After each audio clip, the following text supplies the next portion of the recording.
Ny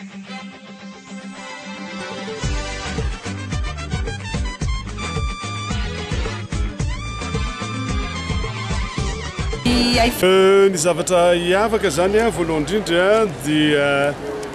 ny fananganana ny association eto Madagasikara miaro ny fahafahana ara-pivavahana. Ny faharoa dia ny famarenana ny festival ny fahafahana ara-pivavahana ataontsika hoe isaka ny roa taona na isaka ny telo taona araka an'izay azo atao. Zay zany anisan'ny zavatra lehibe izay fitohizany izao fotoana satria moa zany mbola voalohany le izy teto Madagasikara kanefa dia tsara ny fitohizana an'le izy. Ny samihafa finoana dia atraizatraiza dia miombina amin'io daholo tsy ny adventiste irery akory ny miaro ny fahafahana ara-pivavahana fa na ny silamo na ny jiosy na ny katolika na iza dia zavatra iraisana izy io